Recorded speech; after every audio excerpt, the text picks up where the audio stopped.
I walked into school, with whispers following me, but is it just me, or did the crowd seem even more chatty today? I nervously walked up to my locker and, oh my God! Splattered across it was the stamp, Teenage Karen in spray paint! I shivered from embarrassment, surrounded by giggles and gawping faces. I ran straight into the bathroom and shut myself in a cubicle to calm down. You might be wondering, how did I get here? I don't sound like those unreasonable, cocky people that usually grow into Karens, right? Because I'm not one of them. However, I realize how my actions could have caused this situation. I was adopted into one of those wealthy families who pressured their children to grow successful and flawless. As a result, I have never got any lower grade than an A or lost a competition. I was that perfect child that was too scared to fail, because nobody had ever taught her how failures work. But then one day, everything changed. One casual school day, I walked into the literature class and saw an unknown boy already occupying my desk. All the girls were giving him dreamy looks. "Hey!" I tapped on his shoulder. "Is this your seat?" "Yes." "Oh, sorry, I didn't know." He then moved to another desk. I forced a polite smile and took my seat. Then our literature teacher announced that we would have a little test today, not affecting our grades. Being the teacher's pet around here, I could tell this was because she wanted to test Austin, that new boy. Okay, fine by me. Another A+ to add to my collection. But only, I somehow couldn't concentrate. I looked out of the window, trying to find some writing inspiration, but that new guy was blocking my view. Okay, to be fair, he looks pretty cute. Without realizing it, I started staring at him. Then suddenly he turned to me. We made eye contact, which startled me. Oh gosh, wake up, Catherine! You have a test to finish! I tried to focus on my essay again, but I kept having this feeling of him looking at me. Jesus, I hope he didn't get the wrong idea. I'm not like those girls who only go to school to check out cute boys. Time's up! I nervously turned in my paper, as I knew I was distracted and didn't deliver my best. But never mind, nobody could beat me, even on my worst days. Well, not this time.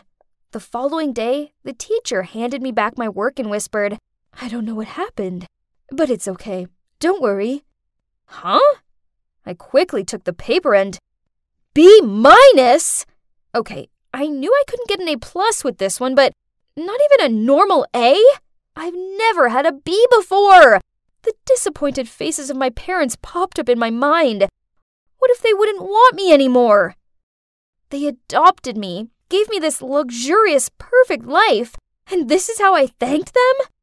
I started to panic and looked around to find the teacher. I needed to clear this up. And that's when I caught a glimpse of Austin's paper.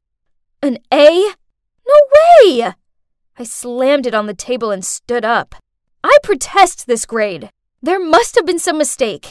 Can you please look over my essay? Oh, don't worry. This isn't an official test, so it's fine. No! It's not fine! How can I possibly be worse than this new kid? You have to reconsider it, or I'll take it to the principal!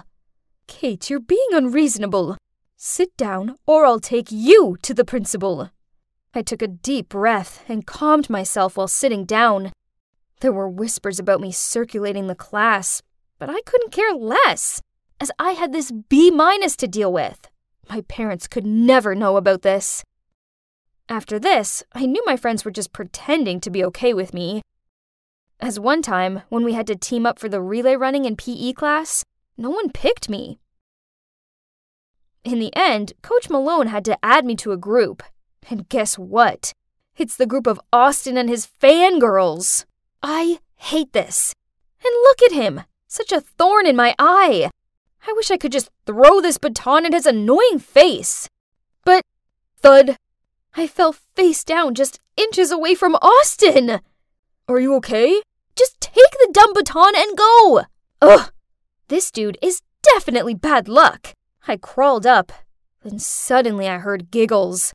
It was a group standing by the track lanes with their phones up. Were they laughing at me? I stormed over to them with my hands up to cover their cameras. "What's so funny? Do you have any common courtesy?" Chill out. It's not, has no one taught you to help others in need? Not record them and laugh over it? No, listen. Funny story. So you still think it's funny? Delete that video right now. No, you can't. Just hear us out. But that only made me madder and yank on the phone even harder. Then, oops, the phone went flying and hit the hard concrete ground. Oh no, I didn't mean to. The boy whose phone it was freaked out and ran over to pick it up. "Look what you've done! Who would ever want to film you? We were just making a performance video for the cheerleading team." Through the cracked screen of his phone, I saw a video of the cheerleaders practicing on the field on the other side of the track lanes. Oh no, this was so embarrassing! I quickly asked for the guy's contact and promised I'll make up for his broken phone, then ran back to my class. I felt exhausted. It's like the whole world was against me. But at least there was always one thing that could ease my soul. Yes, it's my books. That's why whenever I feel drained, I'd go to the school library to relax. So, like every other time, I made my way there, but I think I'd forgotten my library card. Oh well, no big deal, as the librarian, Mrs. Flenderson, is basically family to me at this rate. She doesn't even ask for my card anymore. "Hi, Mrs. Flenderson," I said as I passed by the librarian's desk. But then I was taken aback by some unfamiliar voice. Where are you going? Card, please?" It turned out Mrs. Flenderson was out of the office, and there's this freshman who volunteered to fill in. I asked her nicely to let me in, but she kept on saying no while chewing on her gum, which drove me crazy. Ugh.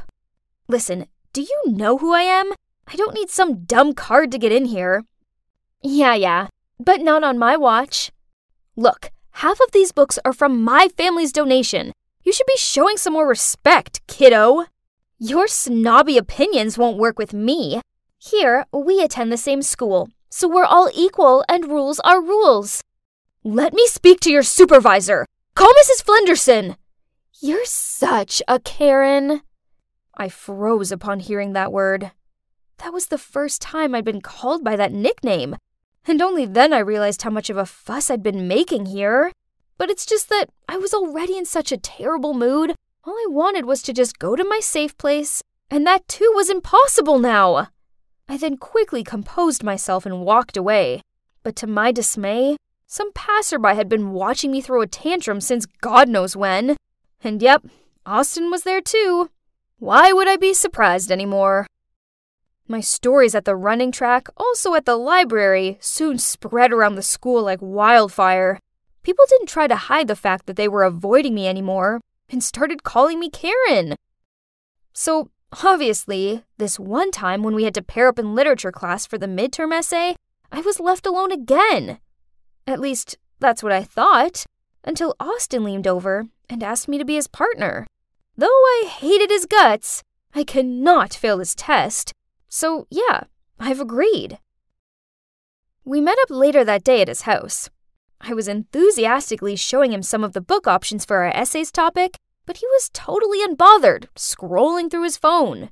Yeah, whichever you like. He'll be taking care of all this anyway. What do you mean?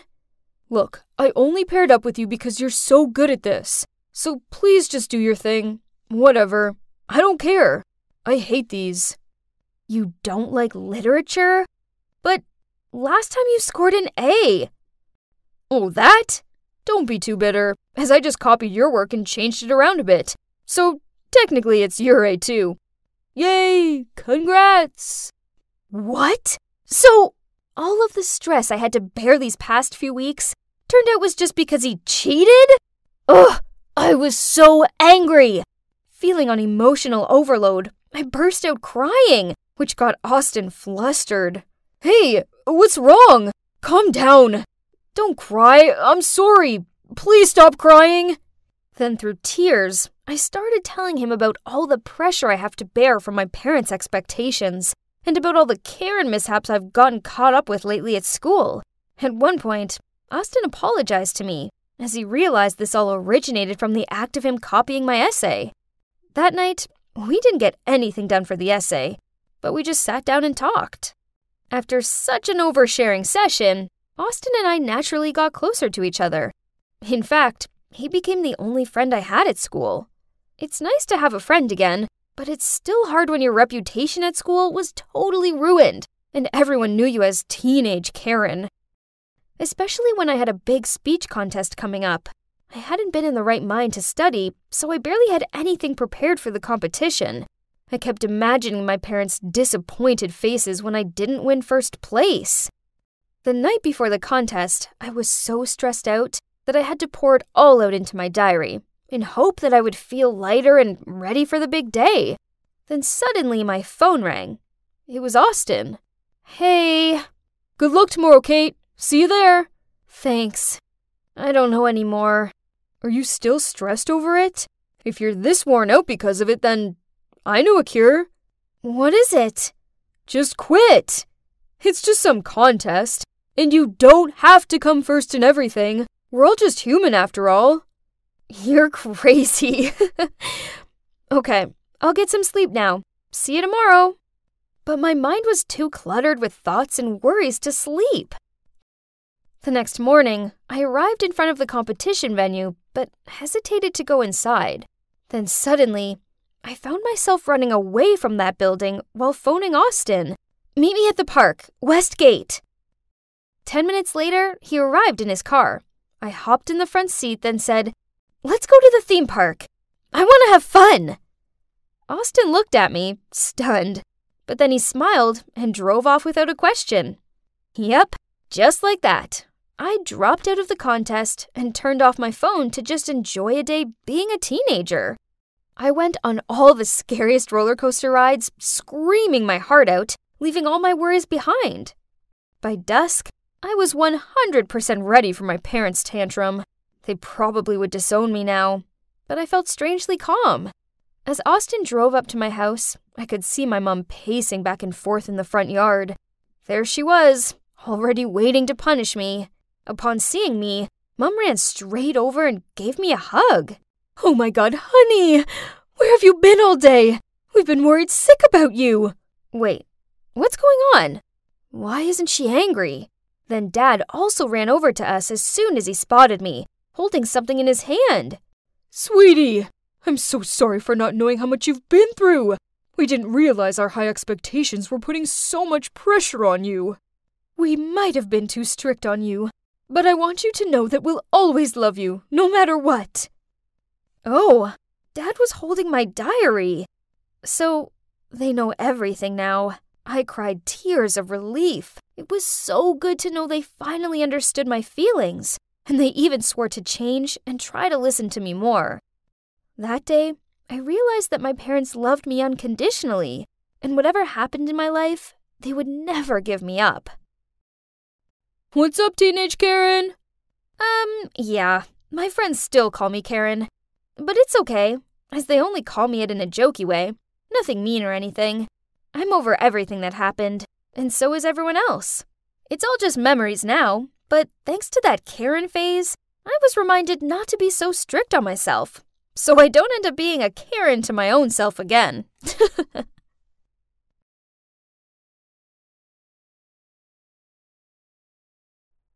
Susan, hurry up or we'll be late to see the House of Gucci. Hang on, where was Susan? I looked around to see my friend standing on the spot. Lola, isn't that your car?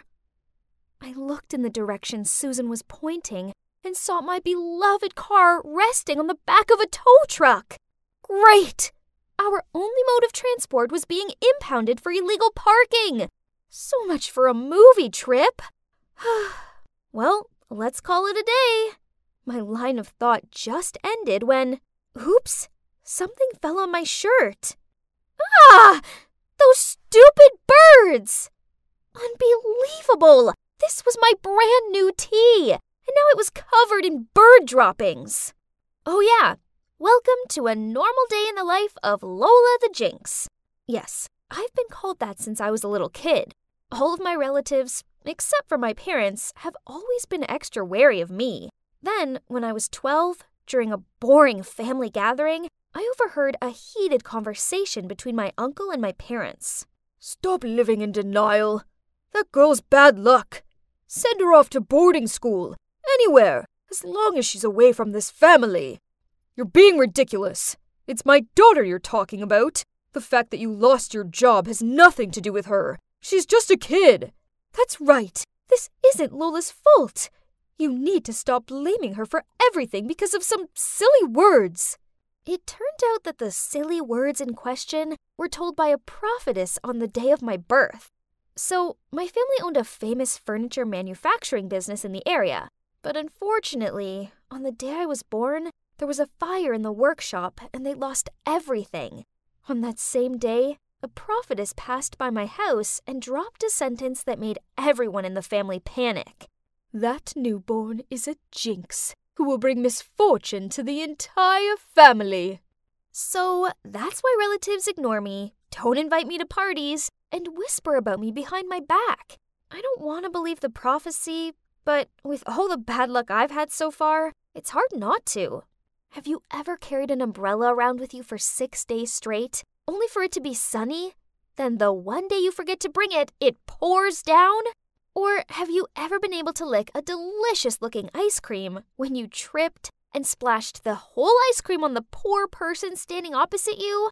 Well, not only was I unlucky in my own right, but my ill fortune also affected the people around me. It's no wonder I'm a shy girl who struggles to make friends. Besides my parents, I only have one friend, Susan. "Hey Lola, have you ever thought about breaking your bad luck? There's a very famous fortune teller in town." Breaking bad luck? Well, that sounds like a good idea.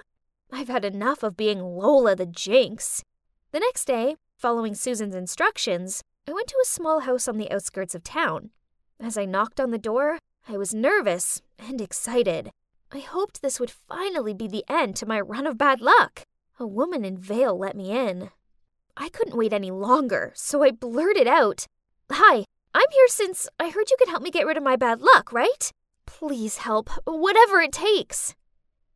The fortune teller sat still for a moment, then a smile lit up through her veil.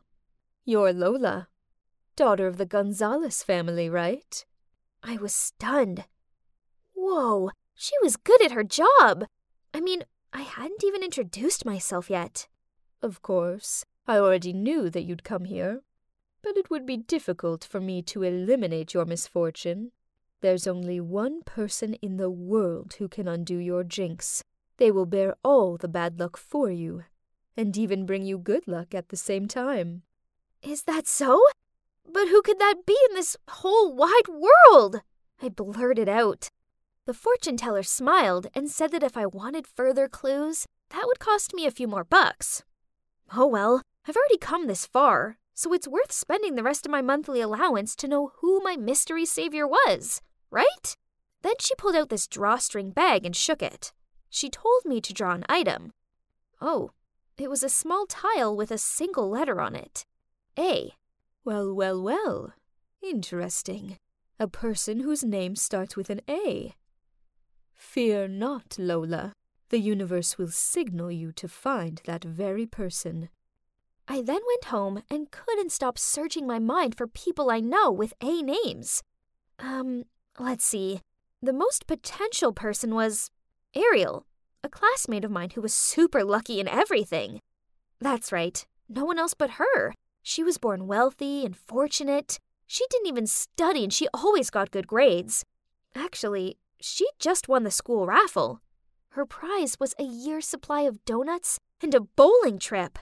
Obviously, she was the complete opposite of me. With her inherent luck, surely a little bit of my jinx seasoning wouldn't make her too miserable, right? But honestly, I'm not fond of Ariel. She's sour, scornful, and a show-off. Still, dear Lola, anything was possible if you wanted to end your bad luck. So I was determined that from tomorrow, I would make her my best friend. Together we would have the perfect balance between bad luck and good fortune. But easier said than done. being friends with Ariel meant I had to continuously compliment her on everything.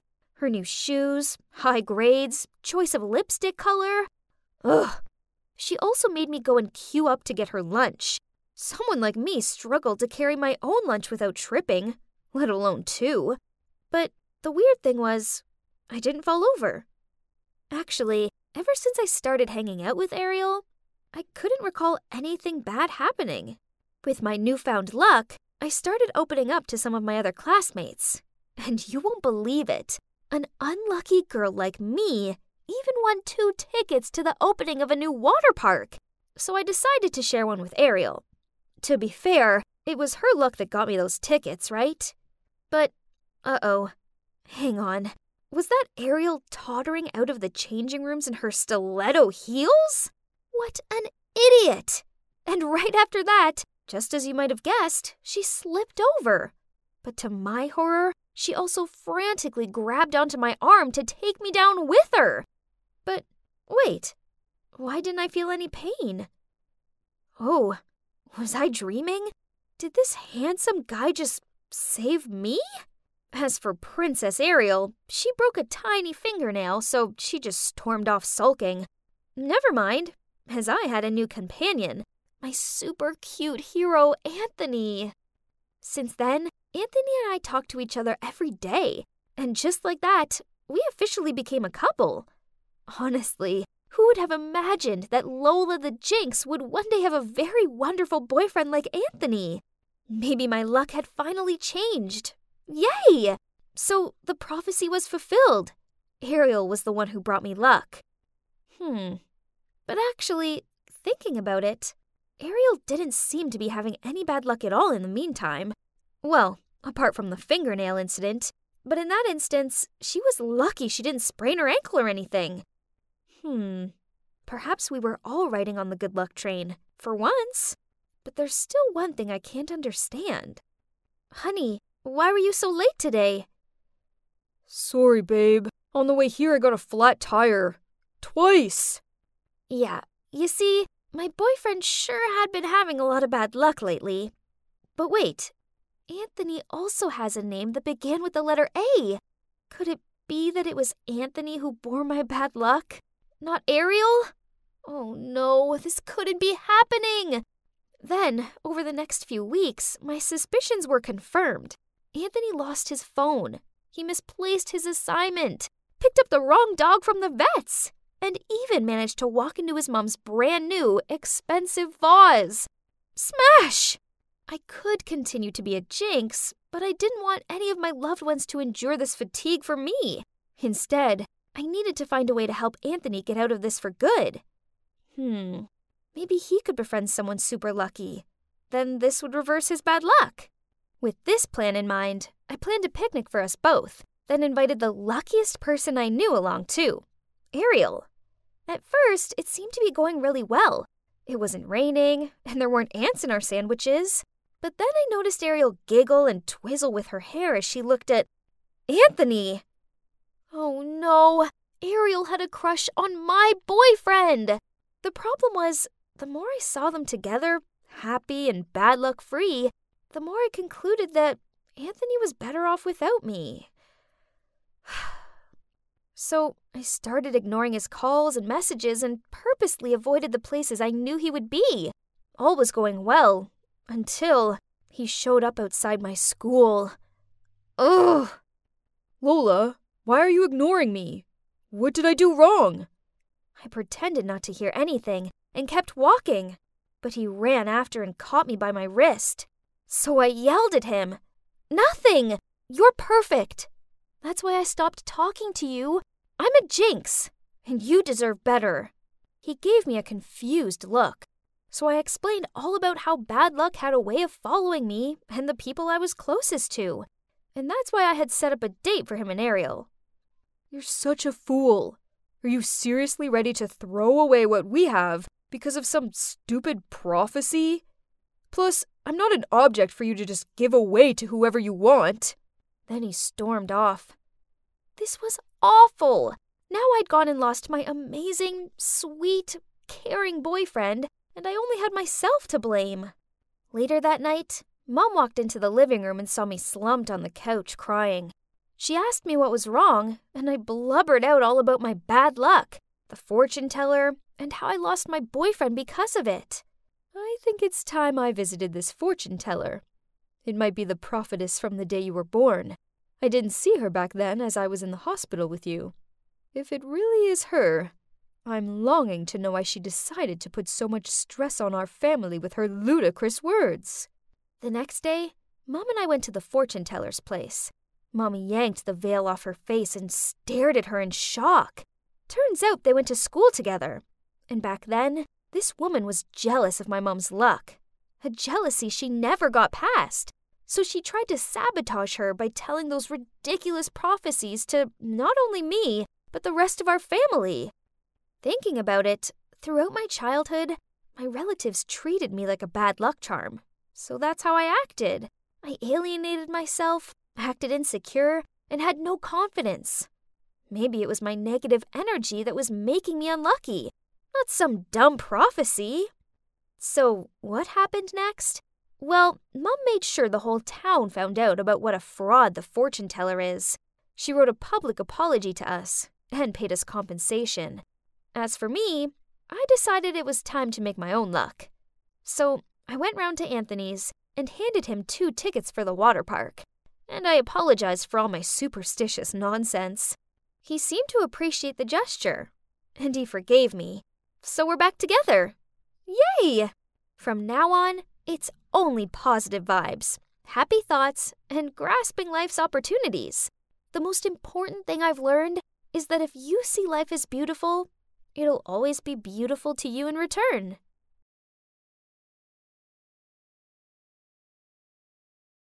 I stand here before you, looking back fondly on the 4 years of legacy we've all made together. Do you see her? The girl in the graduation gown giving that awesome speech? Well, that was me, Taylor Flores. Take a look at my parents. They looked so proud of me. Oh, but I will never forget this face. This is Jonas, my arch enemy. We were the top 2 students in our school and had been competing against each other since forever. But too bad, Jonas. You lost the final battle, because I was the one asked to give the graduation speech, not you. It's safe to say that I had it all figured out after high school. First, I would move to New York to attend the most prestigious college in the city, majoring in English, of course. Then, when I graduated from college, I'd write my first novel, then publish it to acclamation and glory. Now, that's what I call a perfect plan. Just wait for it. You will see my face on thousands of book covers. Taylor Flores' time has come. I want those pages by the end of Friday, else be prepared for a pay cut this month. Ugh! I hate deadlines! As you can see, my life didn't exactly turn out as I planned. What went wrong, you ask?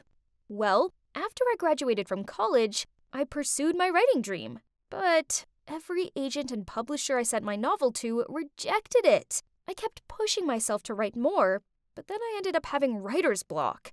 I couldn't create stories anymore, so I decided to switch to writing for newspapers. I used to think that if I had to write for a newspaper, then it'd at least be a famous one. But life is not a fairy tale. On the contrary, it's actually cruel and unfair.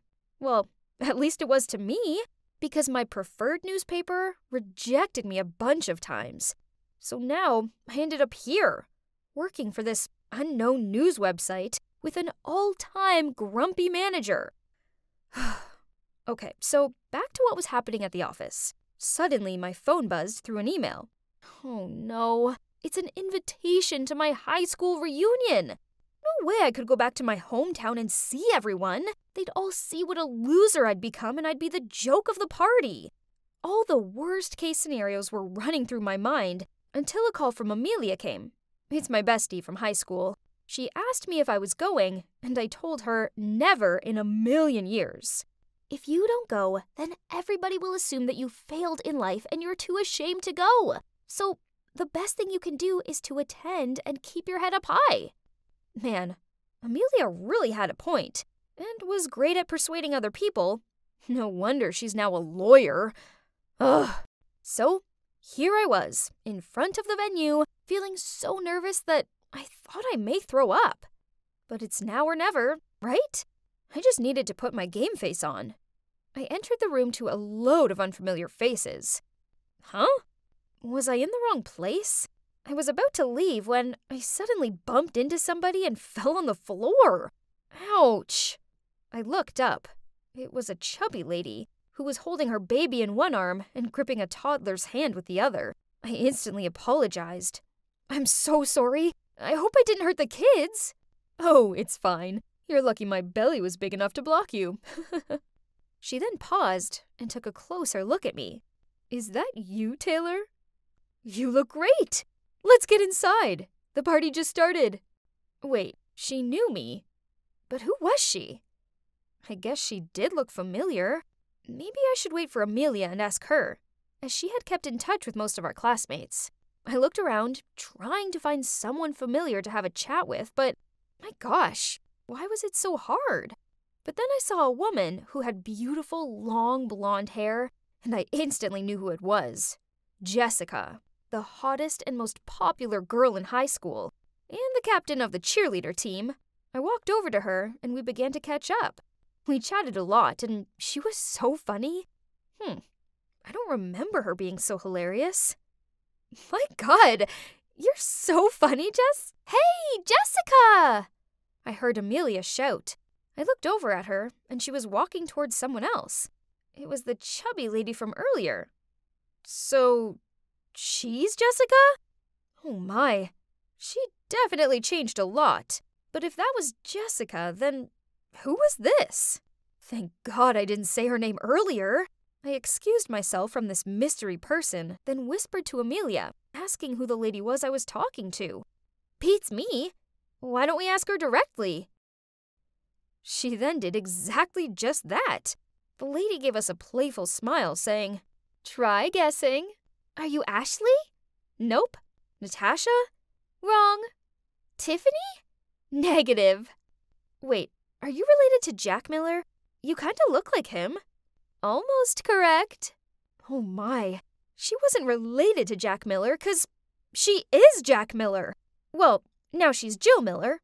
Turns out she never felt comfortable being a boy, so after high school, she underwent transgender surgery. Wow, that's incredible. I kind of felt overwhelmed, so I went to the bathroom to freshen up. On my way out, I saw a familiar face. It was Luke, the most handsome guy in high school. He was picking up trash and putting it in the garbage can. Aw, what a nice guy. We talked for a bit and... Oh, turns out he works here as the janitor. He was the one who recommended organizing the reunion here, and he was cleaning up as much as possible so later it wouldn't take him so much time. For real? Who would have expected that? I went back to the party and saw Amelia talking to a guy. Oh, who is this handsome dude? Amelia beckoned me over and introduced him to me. I couldn't believe my ears.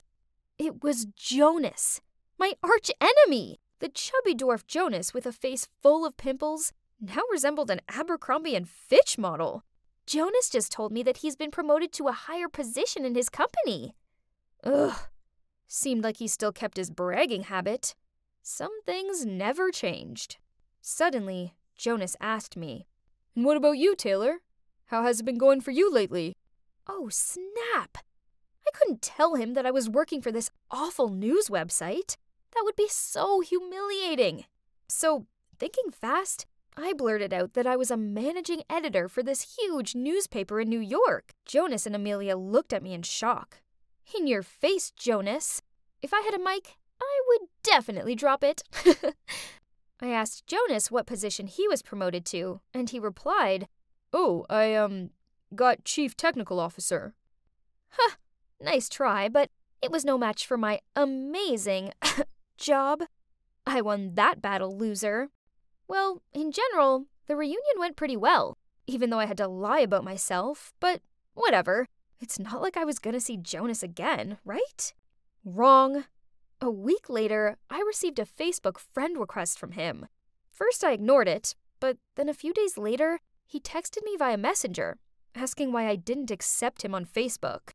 Ugh, That was so annoying. Fine, but first I had to readjust my page.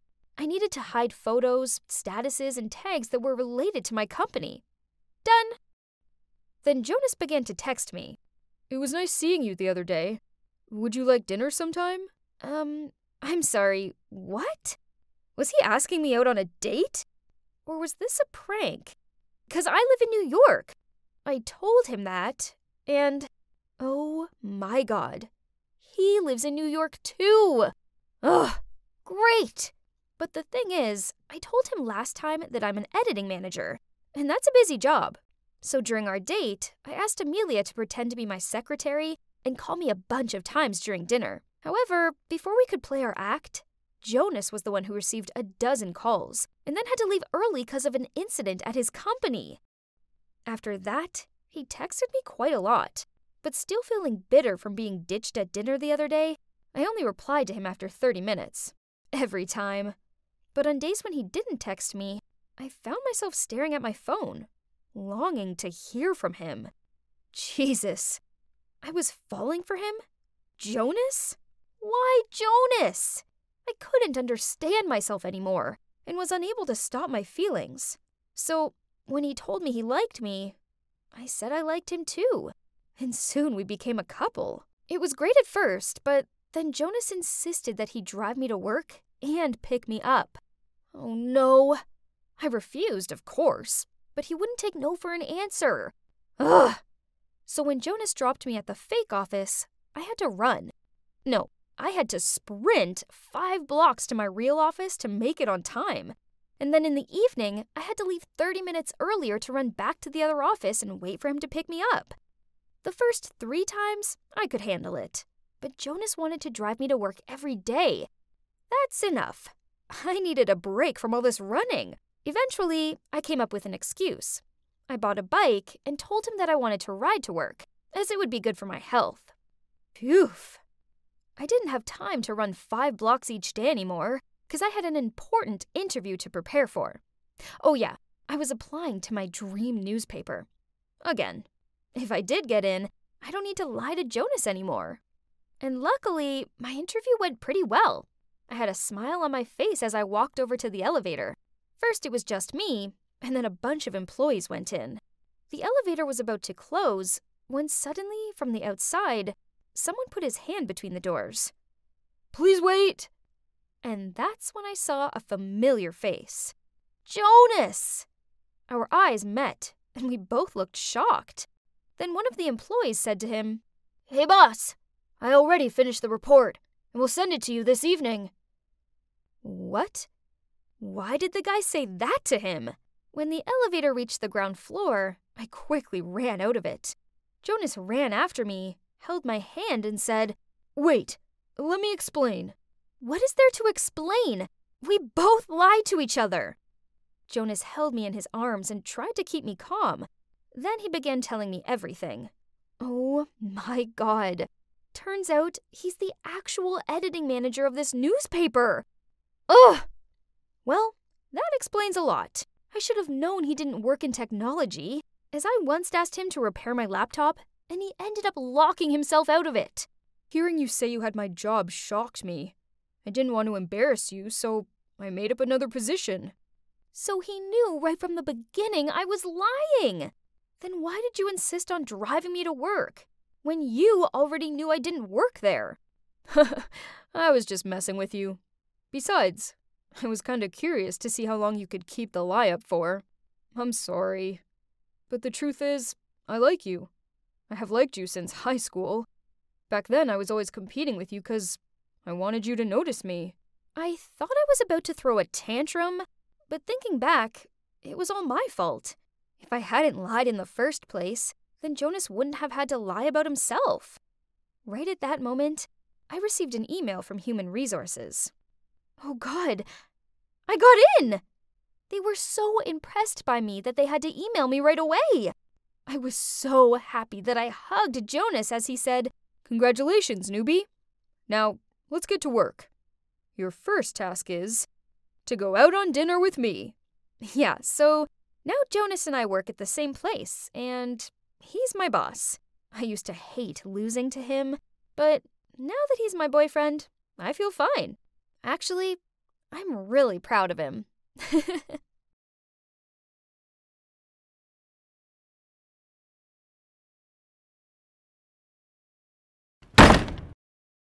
Dad, where have you been? I was so worried. Go away. Don't touch me. I froze on the spot, not understanding why my once kind-hearted father was being so cold toward me.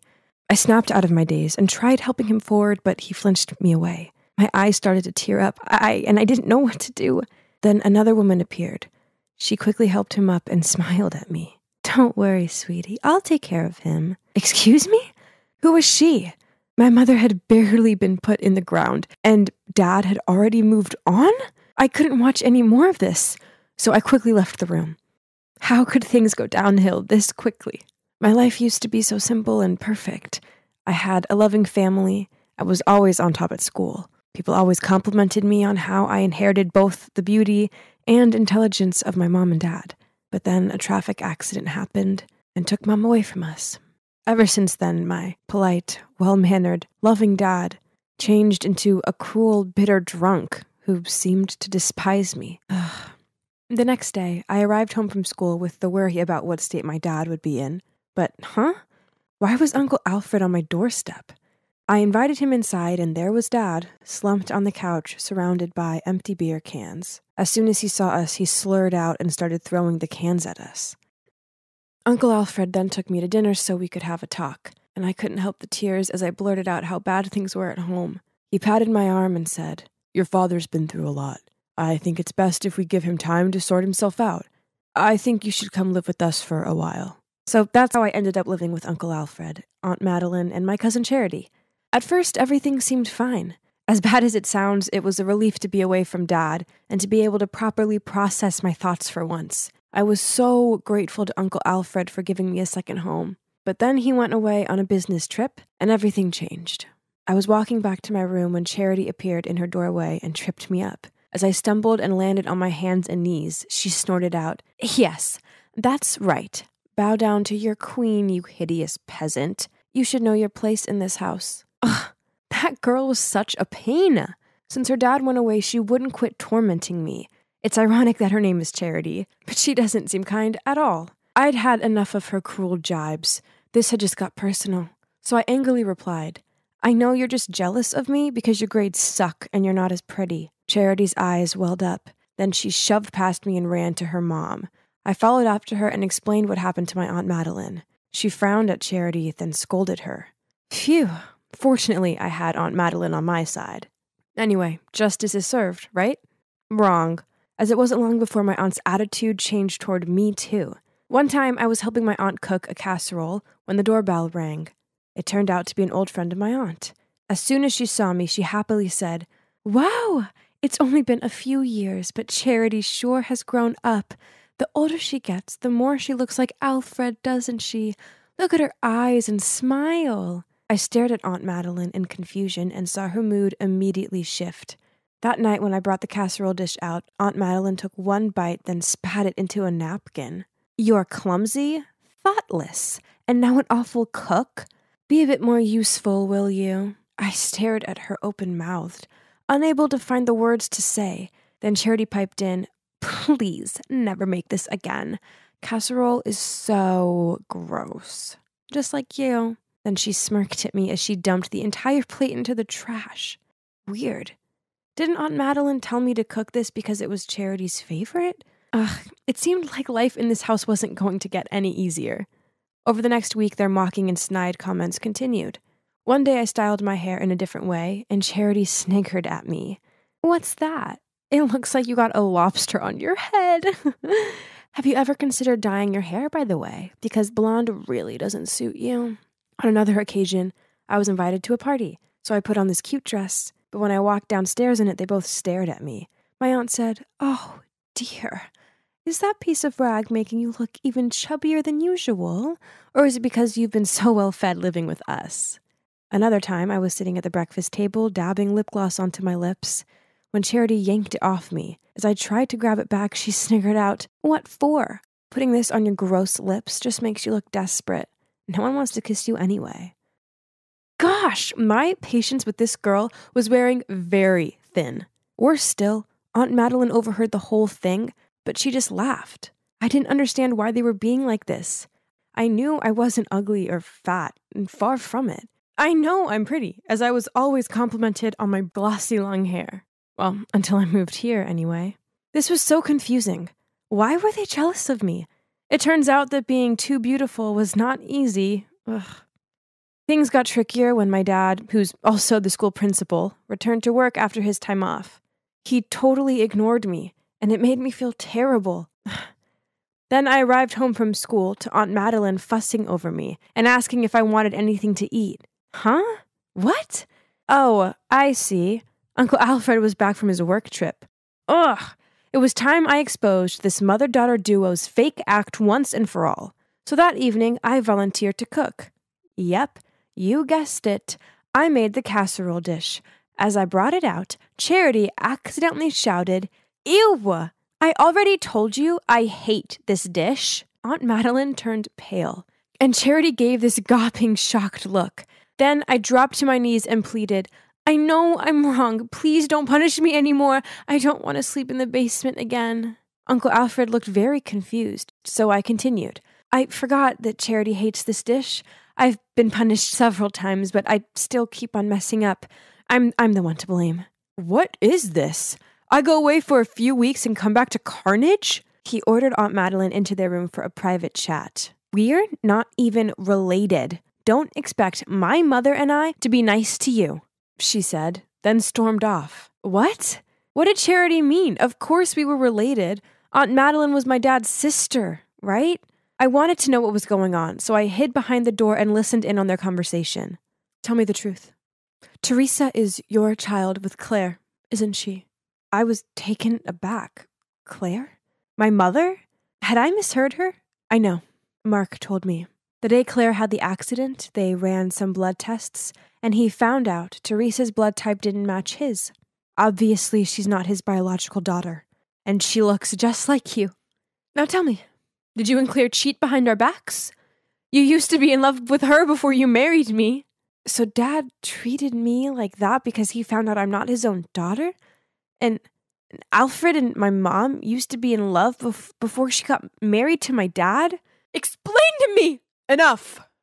Alfred finally spoke up. "I have nothing to explain to you." Hearing footsteps toward me, I rushed to my room, closed the door, then crawled into my blanket pretending to be asleep. Suddenly, I heard the door open. It was Alfred. "Teresa, let's get out of here." I packed a bag and left with my Uncle Alfred. We moved into a small apartment not too far from his house. Even though he took care of me a lot, he never mentioned that day ever again. I didn't dare to ask either. So we just let it slide. He had to be my real dad, right? He just wasn't ready to talk about it yet. I tried to avoid Charity as much as possible, but this wasn't always easy as we went to the same school. It wasn't like I was scared of her or anything, it was just awkward. Then one day, I walked along the corridor to see flyers stuck to lockers, doors, windows, and floating around the floor. They all had a picture of my face on them, and scrawled across them was, "This fraud is the product of her cheating mom and a married man." Everyone was giving me dirty looks and whispering about me. I panicked and rushed out of there, but I wasn't looking where I was going and bumped straight into a jock, and standing next to him was Charity. "Enjoy the fame. These flyers were specially made for you." Right at that moment, my father appeared holding a flyer. He waved it in front of her. "What is this? Who allows you to trash the school with this rubbish? Leave Teresa alone." I couldn't cope with my father right now, so I ran off to class. That afternoon, I heard the school speaker announce that everything written on the flyers was lies, and Charity would be in detention. Once the last bell rang, I just wanted to get home and hide away from the world. But as I walked outside, I saw my dad waiting for me at the gate. I had nothing to say to him, so I ignored him and walked off. "Please, Teresa, at least hear me out." I stopped on the spot, then walked over to him. I guess it was time I found out the truth. So, turns out, yes, I'm not his daughter. But I wasn't Uncle Alfred's daughter either. "I found this, and it made me feel so guilty," he said. He showed me an artificial insemination certificate file. Turns out after years of trying, my parents went to run some tests, and my dad was diagnosed as infertile. Mom didn't want him to be upset, so she secretly got artificial insemination and gave birth to me. It was never your mom's fault, and I was wrong to treat you like that. I'm so sorry. A fresh ran of tears streamed down my face with each word I heard from him. Teresa, I'm so sorry that us adults, selfishness and bitterness has hurt you. Startled, I turned around to find that Uncle Alfred was already there behind me. I guess he'd come to pick me up, and I didn't notice since I was talking to my dad. He must have heard the whole story. Alfred and I will do anything to make it up to you. Even if you want to find your biological dad, we'll try our best. I looked at him and Uncle Alfred, thinking, there's no need to, as I've already got 2 amazing dads.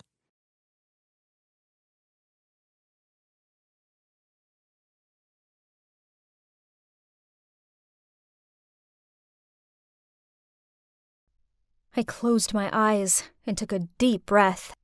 My God, I was so nervous.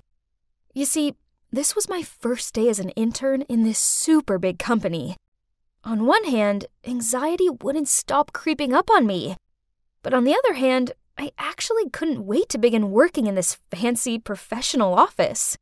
Having my own desk, my own PC, doing all the paperwork. So exciting! But, well, it didn't exactly turn out as I expected. All I did on my first day was make a lot of coffees, get everyone's lunch, and do endless printing. Oh, I forgot to introduce you to my team. This over here is Quinn, our team leader. And then the girl over there is Sadie. That guy sitting in the corner is Bob. And I'm the adorable Lauren. Then, while I was bringing yet another coffee and cake to each one of them to get to know them better, the manager, Caleb, came to our department and began yelling at Quinn. Why have I still not received the report on the working project? Sorry, boss. We're kinda short-handed. Short-handed, huh? Then how come every time I walk past, I see the intern doing meaningless things? I didn't hire her to wait on you guys. Is that clear? Then Caleb looked at me and said, You, intern, in my office. I followed Caleb into his office, feeling all anxious. Did I do something wrong? Then suddenly, Caleb hugged me from behind. I got so startled that I immediately pushed him away. What are you doing? You can't do that here. Sorry. Just seeing you here makes me so happy. But what's with the tense face? Oh, I never saw you yelling at somebody, so it was kinda scary. That? Oh, that's nothing. You're probably wondering why my manager was hugging me. Well, actually, Caleb is my boyfriend. You see, I was in my last semester of college. I told him that I wanted to do an internship because it would be good for me, so he insisted that I do it in his company. At first, I didn't think it was a good idea. I mean, couples that work together don't stay together, right? But he managed to convince me otherwise, so here I am. Even so, I didn't want anyone in the office to know about our relationship. Therefore, I didn't let him drive me to work, and having lunch together is also a no-no. Caleb had no comment about this. He probably understood why this was necessary. But then one day, at the end of the meeting with our department, Caleb was about to walk out of the meeting room when he suddenly stopped, turned around, and said in front of all, Oh, by the way, I just want you all to know that Lauren is my girlfriend. Okay, bye. Oh my God! Why on earth did he do that? Everybody immediately turned and stared at me with shocked expressions. And me, well, I just wanted to slide down the chair and hide under the table. I stormed into Caleb's office and demanded an explanation. Yesterday I had lunch with a manager of another department, and he said that he liked you and wanted to ask you out. So I thought it's best to inform everyone that you're my girlfriend. Am I right? What? Ugh! No! Men and their dumb egos! Ugh! Anyway, I hoped that it wouldn't affect anything. But as I feared, it did. Massively so. The moment everyone found out I was Caleb's girlfriend, they started treating me differently. Every time I walked into the room, they immediately stopped talking and gave me awkward looks.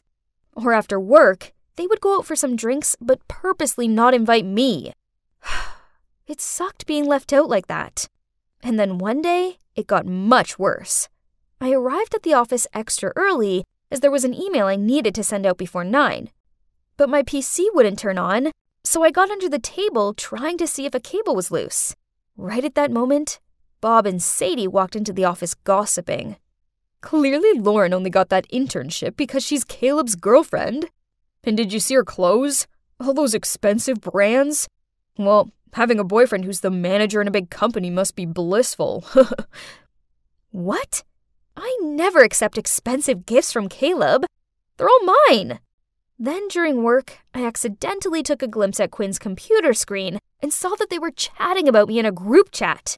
Something about me not having to do errands just because my boyfriend's the manager.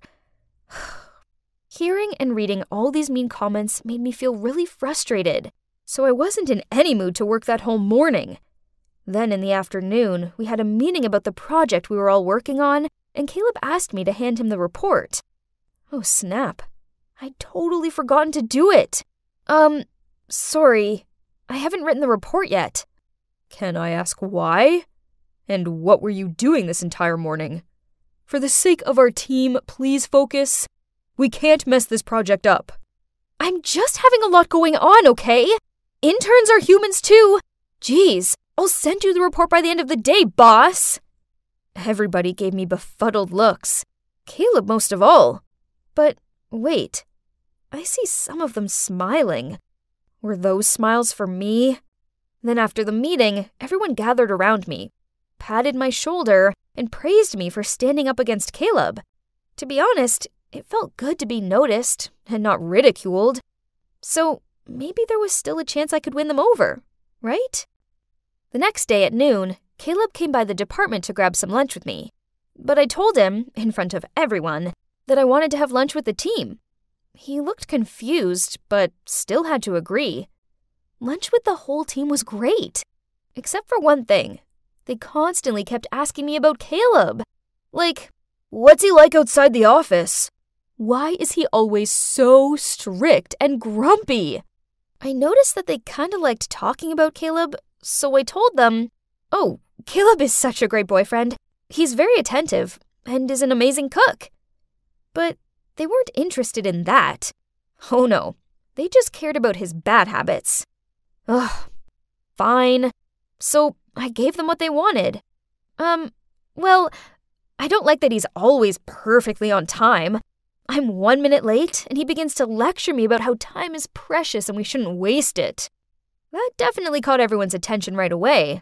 They really liked that, huh? I felt kind of guilty, but I couldn't deny how nice it was. That feeling when everyone was starting to like me, and it would be only this time, right? Well, how wrong I was, because every time our team went out, they started gossiping about Caleb and then looked longingly at me until I badmouthed my boyfriend. Again. But to me, Caleb is the perfect man. He just has a few tiny flaws, but nothing major. So I decided to make stuff up. He sleep talks and never brushes his teeth before bed. And he burps a lot at home. Ugh, I hated it. But what can I do? The worse stuff I told them about Caleb, the more they seemed to like me. Then one day, Caleb invited some of the other managers to his apartment for some beer. Suddenly, a guy pointed at Caleb's beer and asked him if he should be drinking that, what with his gas problem. Oh no. Then this guy told a confusing-looking Caleb that everyone in the office was gossiping about him. Luckily for me, he just shrugged and said he didn't want to hear about idle gossip. Phew, that was close. But then something terrible happened. Some of my fake rumors reached Mr. Smith's ears, the general manager. One day I walked past Caleb's office and heard Mr. Smith yelling at him. Something about Caleb resigning as manager because there was a rumor that he pushed other staff who dared to argue with him to quit. Oh no! I only made that up on purpose so the others would be afraid of him and stop talking about him. It's all my fault. So as soon as Mr. Smith walked out of Caleb's room, I ran after him and said, "Please wait. I can explain." "What do you mean?" I took a deep breath to calm down. Then I began to explain to him that I was the one who spread that rumor, and that it was 100% not true. Please don't force him to resign. It's all my fault. Oh, sweetie, why did you do that? I'm sorry, Dad. I was stupid and acted like a child. It's okay, but gotta say, I'm disappointed, Lauren. I will talk to Caleb later. Hope you've learned your lesson this time, and don't you ever do that again. Understood? Yes, Dad. Then he walked away. I let out a sigh of relief when, suddenly... Dad? Are you calling Mr. Smith Dad? Oh no! I didn't notice that Caleb was standing behind us. Well, the truth was finally out. As you can see, Mr. Smith, the general manager of the company, is my dad. But nobody, not even Caleb, knew that. Then Caleb continued.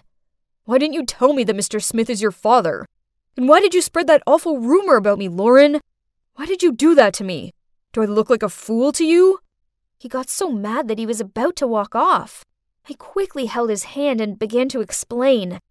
I didn't tell you Mr. Smith's my dad because I was afraid you'd feel pressured and wouldn't want to be with me anymore. Caleb didn't say anything. He just stood there silent. So I continued. About the rumor, I'm so sorry. I messed up, but please, you need to understand.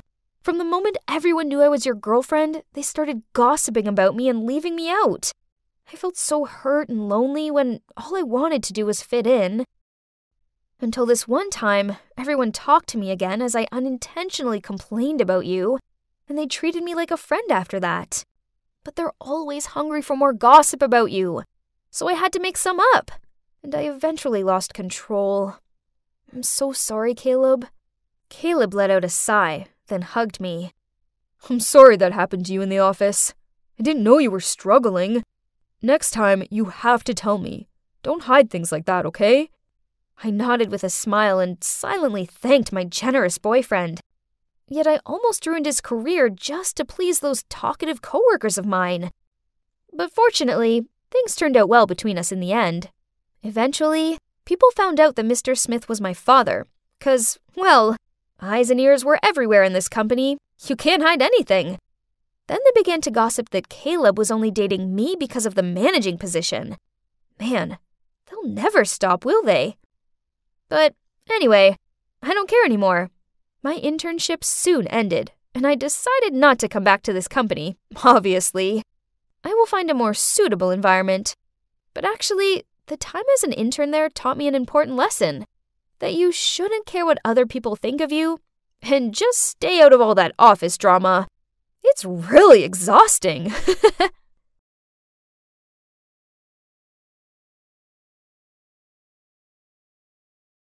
I was casually walking along the hallway, just minding my own business, when I felt a cold breeze rush through the hallway. I turned my head to see, and oh, it was Natasha. Ooh.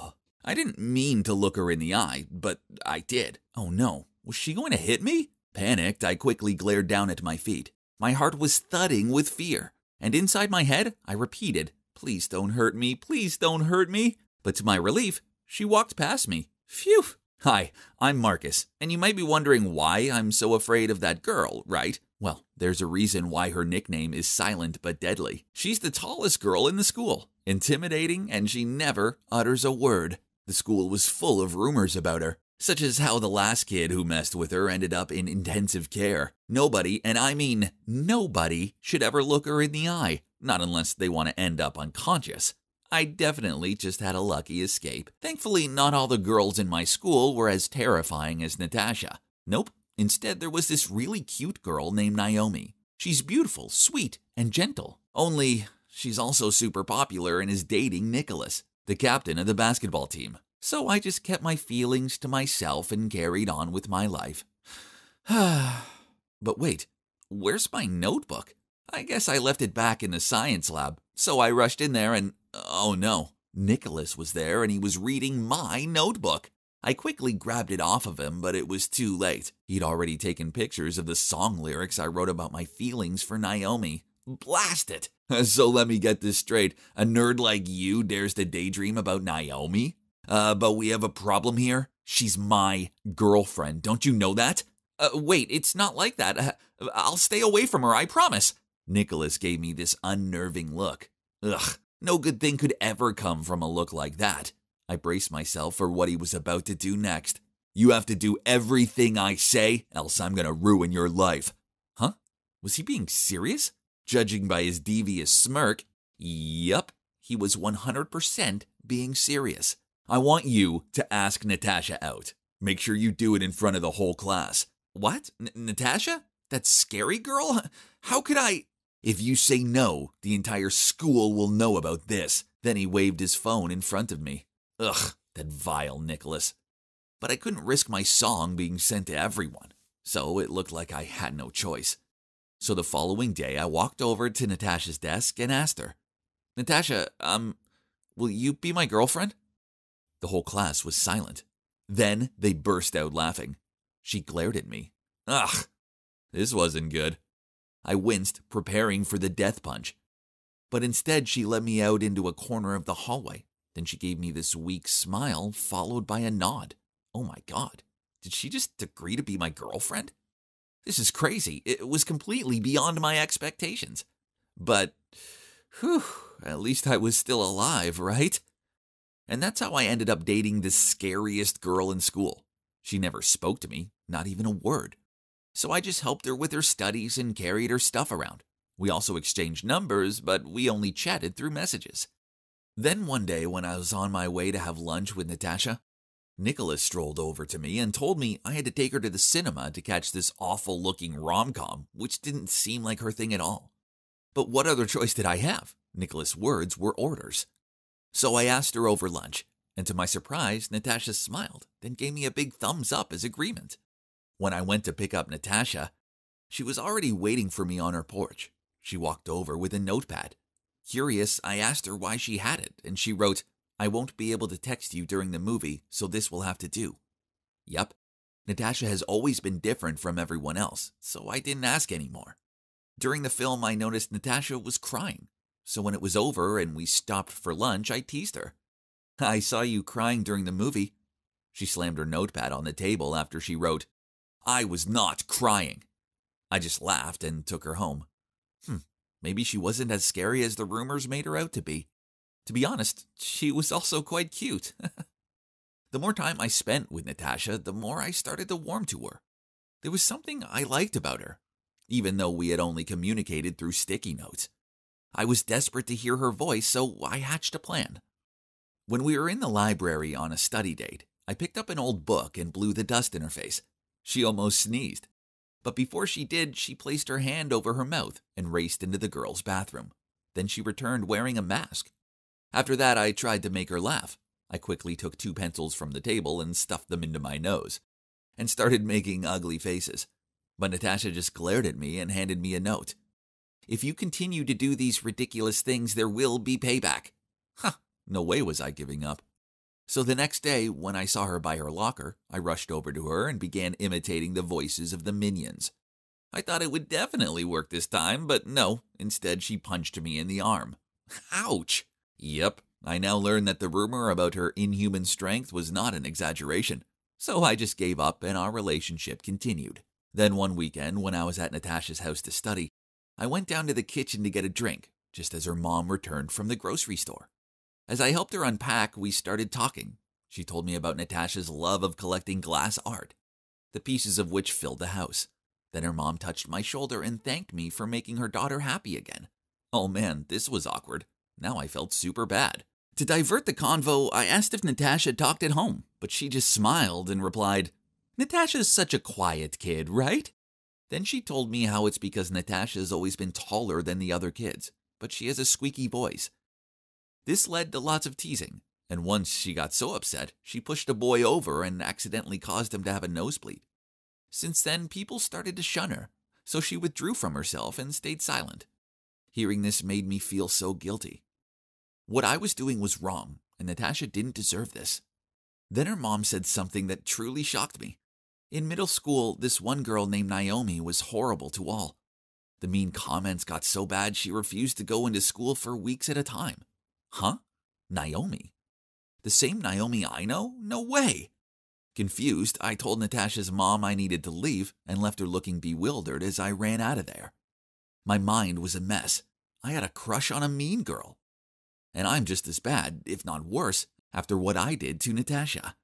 Then my phone rang with a text from Natasha. It said, "Sorry if my mom said something she shouldn't have. You okay?"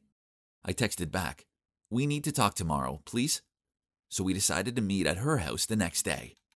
Alone in her living room, I told her everything, including my notebook, liking Naomi and how Nicholas was blackmailing me. "Natasha, please, you have to believe me. I'm sorry I did this to you." I saw the hurt look in her eyes. Then she threw a note at me and ran to her room. The note told me to get out, but before I did, I stood on the other side of her door. "I don't expect you to forgive me, but I couldn't continue our relationship on a lie. Look, I like you, and I don't want to deceive you anymore." After that, I left, and I also texted Nicholas that I didn't care if he told everyone. I'm done being his puppet. The next day, I expected school to be intolerable, but to my surprise, nothing happened. Instead, I saw that Natasha was trying to sort out her locker. A crowd had gathered around her, and Naomi was taunting her. "How does it feel to know that even your boyfriend likes me more? He doesn't like you." Natasha carried on sorting out her books, but I could see that she was fighting back tears. Furious, I pushed past them all and told Naomi to stop. She just jokingly said, "You know, if you wanted to date me, you could have just asked. You didn't have to spend so many months suffering with this giant scarecrow. You're right, I did like you back when I thought you were a nice person. But now I know the true you. You're a coward who only feels good when it's at the expense of someone's misery. And I can see why you target Natasha the most, because she has two things you'll never have, a true kind heart and a loving spirit." After that, I pulled Natasha away and told her how sorry I am. But she didn't even glance at me and just walked off. A few days later, after PE class, I was about to go to the locker room when a classmate, Dante, came up to me. "Marcus, help me carry the PE equipment into the storage room, please. I have a stomachache." He hugged his stomach, then hurriedly ran away. Without thinking much, I packed up the equipment and carried it into the storage room. As soon as I put it down, I realized that Nicholas, Naomi, and some guys from the basketball team were waiting there for me. "Oh, well, Marcus, do you really like that weird Natasha? Didn't see that coming." Then the whole group burst into laughter. "You have no right to say that to her. Take a look at yourself." "Whoa, are you defending her?" Then she turned to Nicholas. "Babe, show him who's the boss here." Then she pulled out her phone and started recording. Nicholas smirked, then grabbed my shirt collar with one hand and reached out his fist to me with the other. I tried to struggle but couldn't get out. He was too strong. Knowing I was doomed, I closed my eyes and awaited his punch, but suddenly a loud shout came out. "Stop!" I opened my eyes to see Natasha and a teacher standing in front of the door. Turns out she overheard Dante bragging to some kid about Nicholas's plan. So she came to my rescue. I looked at her gratefully, but she turned away to avoid my gaze. Meanwhile, Nicholas hastily released my collar and lied to the teacher that we were just chatting. But of course, he didn't believe him and summoned them all to the supervisor's room. After that incident, Nicholas, Naomi, and the rest of the basketball team were suspended from school for 2 weeks. They deserved it. But who cares? I have more important things on my mind, such as winning back Natasha. I knew that her birthday was coming up, and I remembered how she loved glass art. So I bought her a glass art figure of Cinderella's glass slippers with a ticket to senior prom and a card saying, "Thank you and happy birthday. I know what you did doesn't mean you forgive me, but I want to be your real boyfriend. So I left you a ticket for senior prom. If you come and dance with me, then I know you'll give me another chance. If not, then I know that it's over. But remember, you are a special person and deserve the best." The night of prom came and I was stuck there all alone, feeling like a fool. This sucked, but after what I did, it was what I deserved. I didn't want to stick around here without her. So I was about to leave, but then my classmate tapped my shoulder and gestured for me to turn around. OMG. It was Natasha in the most beautiful crimson red dress. She walked over to me and then reached out her hand to ask me to dance. And of course, I accepted. As the song came to an end, she leaned in and whispered to me, "Thank you, my hero." I can safely say that was the happiest night of my life, as it led to me having the best girlfriend ever. Oh, also her voice is actually really cute, although she does get annoyed with me when I tell her that. Hi guys, it's me, Claire. So, tomorrow is gonna be super exciting. I'm putting my life in your hands, literally, as I'm gonna be doing a My Instagram Followers Control My Day video. Yay! Most influencers do this with options, but I trust you guys, so go wild. Just visit my Instagram, like this video, and comment on whatever you want me to do tomorrow. The comments with the most likes will be chosen. And don't forget to follow me to stay updated. As you can see, I'm Claire, and I'm a beauty influencer on Instagram. Of course, with this pretty face and eye for style, I already have loads of followers. But for someone who was born to be famous like me, that's not enough. That's why I'm doing this viral challenge. It'll get me tens of thousands of likes. Okay, that's it for today. Now I better get my beauty sleep. Gotta have glowing skin tomorrow. The first thing to do in the morning was to check my Instagram. 20,000 likes from my post last night. That's average. Let's see. I asked my followers to decide what I should wear and what I should eat for breakfast. And the most liked comments were about Y2K style and avocado toast. My favorite dish anyway. Easy peasy. I called the maid to prepare breakfast while I did my skincare routine. Then I made sure I took a cute selfie and uploaded it to my story. What a good start. Am I the cutest girl on earth or what? Okay, now I have to make a very difficult decision. Which bag best complements my outfit? This one or this one? I was still trying to decide when my phone rang. Ugh, that's Liam, my boyfriend. It's so early, yet he's already sent me a ton of messages. What are you doing? Why didn't you reply to any of my texts? Hurry up if you don't want to be late for school. All right, I'm coming. Jeez, why does he have to be so stressy? It doesn't matter if we're a little late. I mean, come on, it's only school. After choosing the right bag, I got into Liam's car. He frowned at me and asked me what took so long. I was busy taking selfies, I replied, and posted a mirror selfie I took earlier on my Instagram with the caption, Y2K style for today. What should I do at school this morning? At break time, I was sitting in the cafeteria with Liam and my bestie, Tori. As usual, my beauty was attracting attention. All eyes were on me, and one guy even gushed out, "You're so pretty, Claire." I checked my Instagram to see how my newly posted pic was doing. Oh, it already had 50,000 likes. That's good, but I know with my charisma, I can do even better. But, What's this?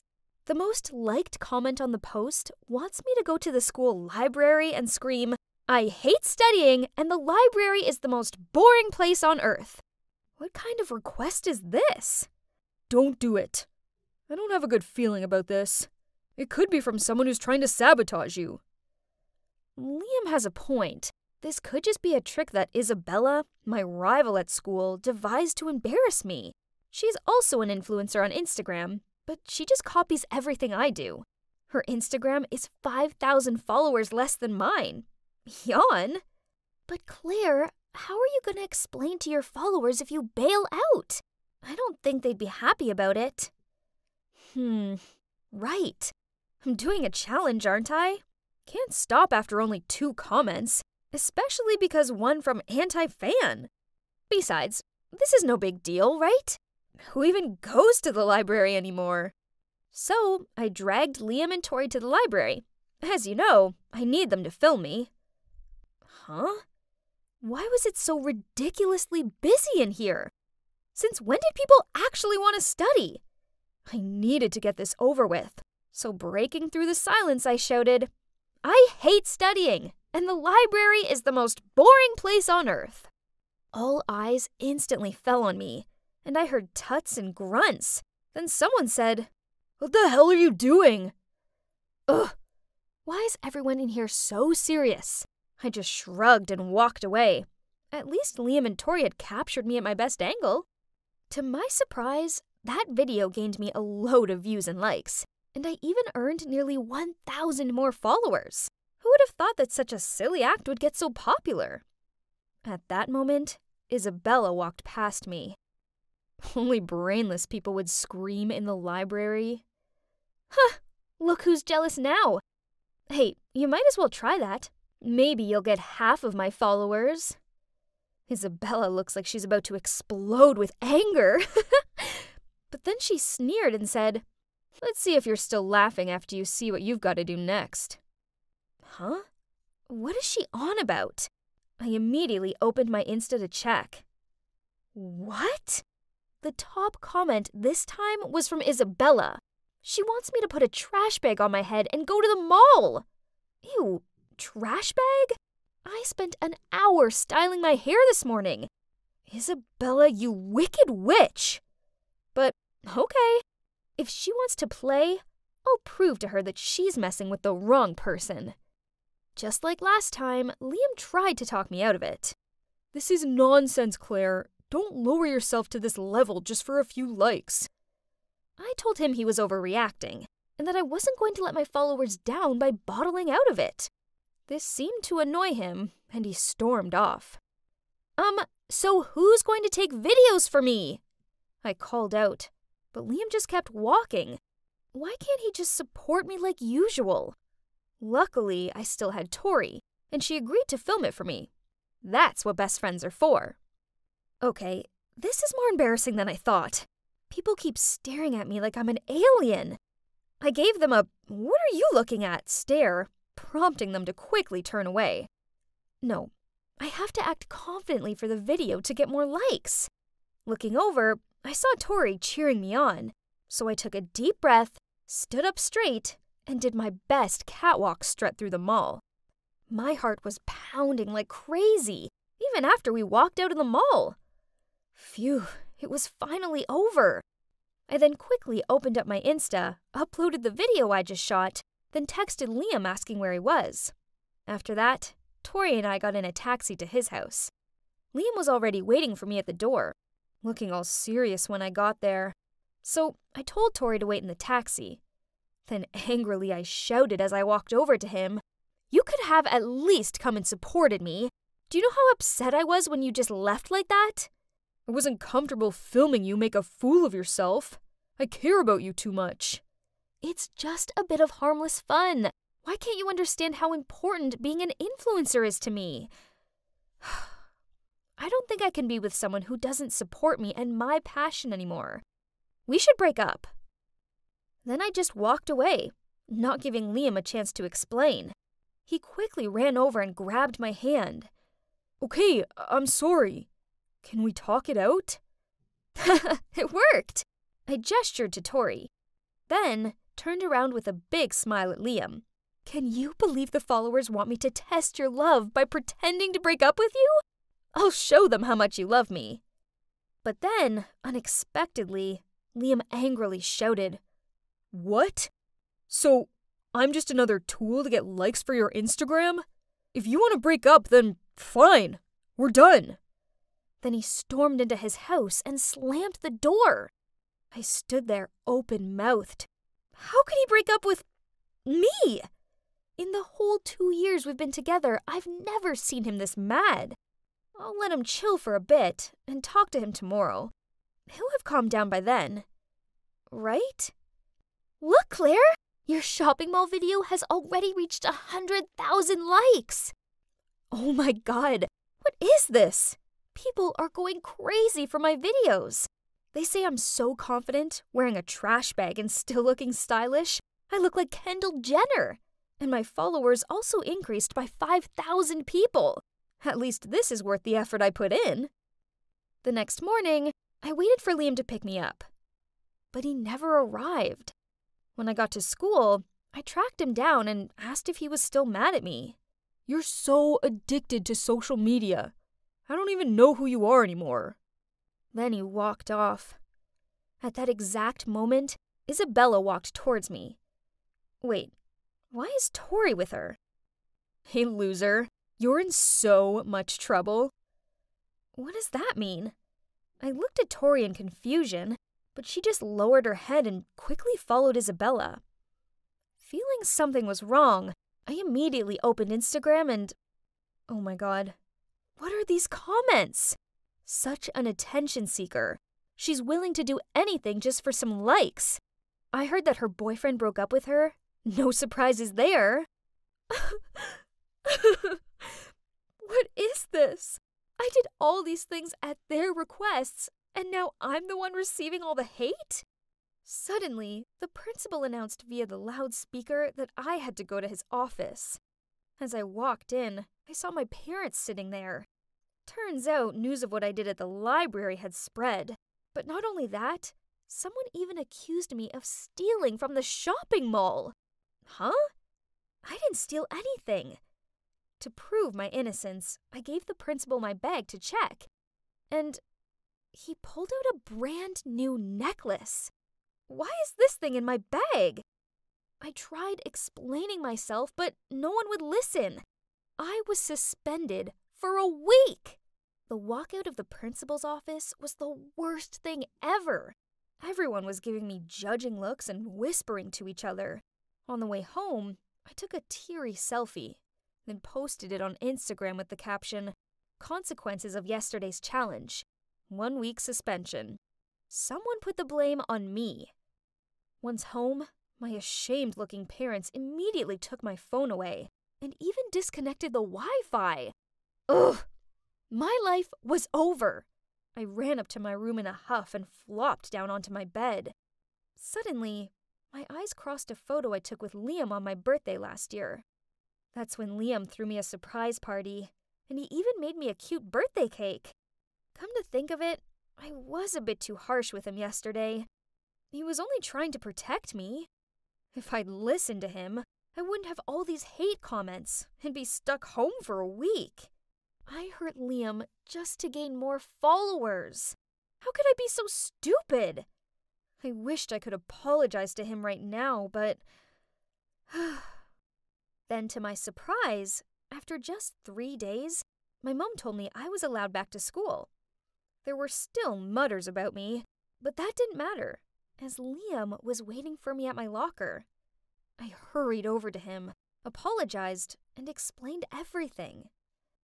"Claire, I know you're the sweetest, most loving girl. You just got carried away with your frivolous Instagram popularity.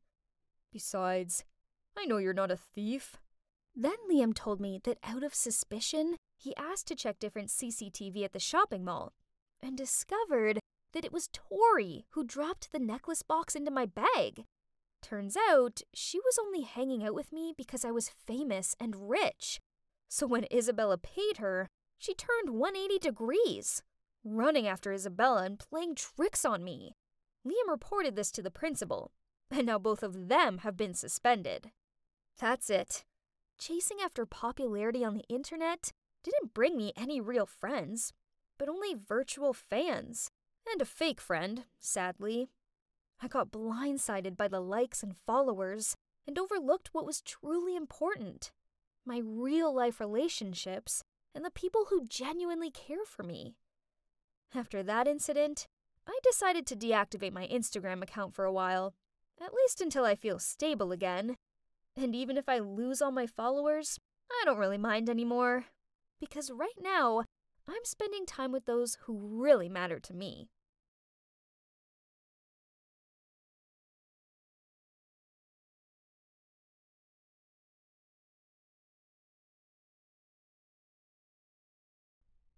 Hi, I'm Addison, but all my friends call me Addie.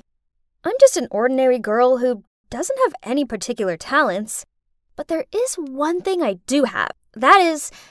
Oh, why don't we just watch the video to see what it is? This is my older sister, Olivia. She's beautiful, isn't she? She's also an amazing singer and has a talent for art. She can pretty much draw anything. I mean, I don't know how my parents could have such a perfect daughter like her, then have me. But I'm fine with that.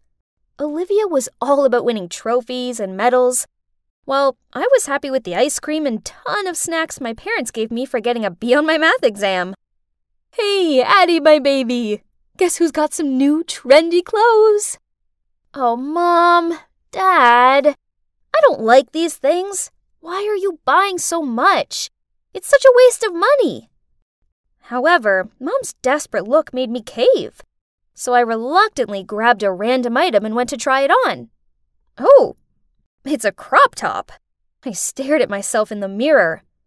Okay, so my parents' dumbfounded expressions made their feelings pretty clear. I looked ridiculous. See, I told you already. I'm way too short to wear tops like this. Right at that moment, Olivia walked by. I immediately ran over to her. I think you should have this top. It'll bring out your nice figure. You'll look so cute in it. Mom shook her head. No. If Olivia wears this, everyone will see her navel. Isn't that the point of crop tops? Then Dad chimed in. Anyway, Liv, where are you off to in such a hurry? It's not that nonsense model club again, is it? Speaking of clubs, is the school dance club still recruiting? You should join. You'll get in for sure. My sister rolled her eyes, then left, slamming the door behind her. I loved my sister, but she just seems to find me annoying. She was like the ice queen, always shutting me out. She never allows me to borrow her clothes or to touch her stuff. And if I ever try to go into her room, she freaks out. It's not that she's mean as such, but she tends to act like I don't even exist. It's okay. I mean, I'm kinda used to it. I live my own life and she lives hers. So that's why when I got my first cell phone and started to use social networks, I didn't try to search for her profiles, though I knew she was on all those platforms. That evening, my mom asked me to go upstairs to call Olivia for dinner. No answer. So I began pushing the door open. She suddenly appeared from the bathroom and yelled, "Hey, what are you doing? You know you're not allowed in my room." I knocked, but you didn't answer. Mom says it's dinner time. She hissed at me and shooed me away. Ugh! Why did she have to treat me like I was some pest? The way she was so weird about her room was annoying. Maybe she was hiding something in there? Nah, probably I was just overthinking this. Olivia was always like this. Life went on, and my sister, well, she continued to distance herself from me. But then one weekend, I walked downstairs to find her cheerfully humming a song as she danced around the kitchen. When she saw me, she smiled and said, "Morning, sis. Come sit here. I made you breakfast." Okay, this was weird. I cautiously sat down and kept looking at her. Why are you so happy? And where are Mom and Dad? Mom and Dad just rushed off on some work thing. Then she put the plate in front of me, grinned, then continued. Mom made cookies this morning and told you to take them to Grandma's. Tell her I said hi. Oh, you're not coming with me? No can do. Sorry, I've got work to do. She continued to look at me, and I got the feeling she wanted me to hurry up. Before I'd even finished my toast, she passed me my jacket and bundled me out of the door. Having no choice, I made my way to Granny's while in deep thoughts about how odd this was. Until I realized that I didn't even have the cookie bag with me. I'd left it at home. Gosh! I immediately rushed back. But, why was there a strange car parked outside my house? I lingered back and watched as a middle-aged man got out of the car. Before he even got to the door, Olivia opened it and smiled at him. I dove behind a bush so I could carry on watching. Huh? Why was he handing her flowers and a gift box? She happily took them from him and even leaned into his ear and said something. Oh my God! So this explains my sister's strange behavior. They're a couple, aren't they? I never thought that my sister would be interested in an old man like this. Shocking. But wait, what if he's deceiving her? As Olivia may look sharp, but she's actually very innocent. If that was the case, I would beat him black and blue. But this was just my speculation. I can't hastily act without knowing the truth. So I decided not to let them know that I was there, and quietly entered the house through the back door to get the cookie bag. Later that day when I arrived home, My sister was back to her Ice Queen self. She was cooking in silence, so I told her Grandma said hi, and she just grunted, then carried on stirring her soup. I needed to find out what was actually going on. The perfect opportunity arose a few weeks later, when Mom and Dad went away on a weekend trip. I told Olivia I was meeting some friends for a picnic, but this was a lie. I actually hid in my faithful hiding spot and watched. As expected, the old man showed up and Olivia let him inside. The door was ajar, so I tiptoed inside and heard them laughing in the living room. I peeked in, and to my astonishment, my sister was sitting on the couch wearing the weirdest outfit ever.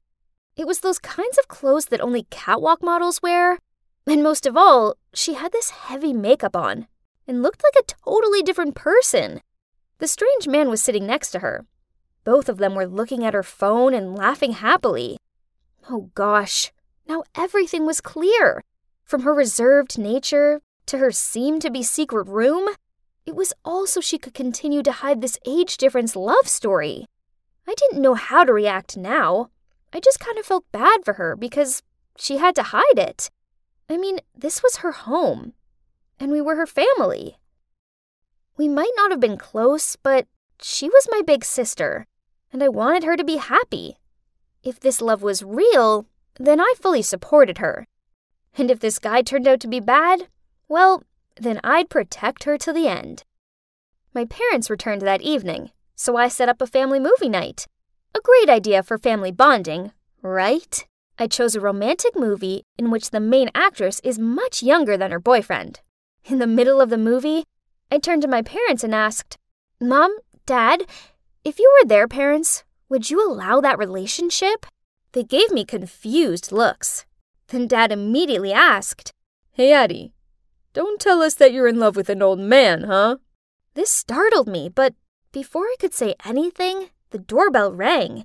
I was about to go open the door, just to avoid answering Dad's question, but Olivia was faster. Not long after that, she turned back and shouted at me. "Addie, how dare you touch my phone?" "What's up, Liv? Who's at the door?" "Go ask your dear daughter Addison." She gave me a dirty look, then stormed up to her room. My parents immediately bombarded me with loads of questions. "What's happening here? Who was the one ringing the bell? Why that manner of Olivia?" Okay, the one who rang the bell was Olivia's boyfriend. So, earlier, when Olivia left her phone in the kitchen, I noticed that there was a message from a man named Henry Davis. I immediately searched for him on Facebook and found out that this was the same guy who'd been visiting her. So, I used her phone to text him, telling him to come around at 8 p.m. I thought it would be better if Olivia could make her relationship public with our parents. But, Hayes, it seems she didn't take it very well. Anyway, now I had no choice but to tell my parents everything.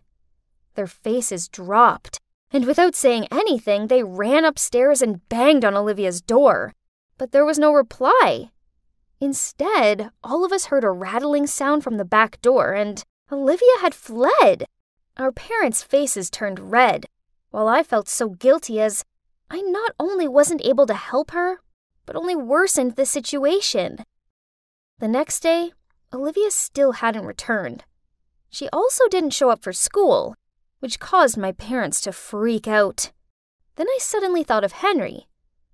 Right. Why didn't I think of asking him from the beginning? So I immediately contacted Henry and asked him to help find Olivia. That afternoon, when I just got home from school, I saw Henry driving off. There was a note stuck to the door saying Olivia was fine, with an address below, and it also said if we come there at 9 a.m., we'll see Olivia. The next morning, we showed up earlier than scheduled. Huh? It was a studio, and just like Henry said, Olivia was there. She looked so glamorous and was so busy prepping for a photo shoot that she didn't seem to notice us. Henry welcomed us and started explaining everything that made my parents, as well as me, speechless. Turns out, the truth was far from what I thought. He was not her boyfriend. Instead, he's her manager. He saw Olivia's potential and guided her to become a photo model and a TikToker. The flowers and gifts were from the brand she was working with. And the other day, she wore that outfit and makeup for a TikTok video. After the shoot was over, we walked over to her. But she took one look at us and ran away. I managed to catch up with her, then said, "Sis, why didn't you just tell us the truth? We're your family. We'll always be on your side." "On my side? Really? You have no idea what it's like to be an outsider. It doesn't matter how many competitions I win. I'm invisible, while you get praised for just getting an okay grade on a math test. I want to be a model, but they don't want that for me. They want me to be miserable. I'd rather leave that house to do what I love." I was dumbfounded, and so were Mom and Dad, who by this point had caught up with us and heard everything she'd just said. Dad hugged Olivia, then in an emotional voice said, "Olivia, it's not that we forbid you from doing what you want. We were just worried for you. We just know that this industry can be complicated, and we don't want you to get hurt." "That's right. And it's not true that we love Addie more than you. You just excel at everything, and we just didn't want Addie to feel insecure. We're really sorry, Olivia. We all love you." "Oh no, Mom, don't worry. I never felt that way. Actually, I've always admired Olivia, and it made me sad when she ignored me." Olivia burst out crying, and our whole family hugged each other tightly. "Sorry to interrupt, but you must have had some idea about Olivia being an internet star already, right? I mean, it's easy to tell from her social networks." I shyly said, I don't follow any of her accounts. I thought she just wanted me out of her way." Henry then patted my head and showed us Olivia's social media accounts. And wow, she had millions of views and followers. We all watched some of her TikTok videos together, and she totally rocked it. Seeing how much this meant to her, my parents came round to the idea of her being a model, and they even thanked Henry for helping her. Then Olivia came closer to me. "Hey, Addie. I'm sorry for being so cold in the past. Turns out, you love me so much and will support me regardless. At least now if I really fall in love with an old man, I don't have to worry, right?" Then everyone laughed. Oh, even though my plan didn't, well, go exactly as intended, I still call it a success, because it all ended out great in the end. You thought it was all finished, huh? Nope, not yet. There's one more thing I want to show you guys. That night, for the first time, Olivia let me go inside her room. Wow, it was like a mini studio with expensive flashlights, a ring light, and a camera. And her clothes and makeup collection were super impressive. Oh, do you remember what I said at the beginning of the video about being an ordinary girl? Well, that hasn't changed. But now I can confidently say that there is one thing I do have, and that's an awesome big sister who loves me unconditionally.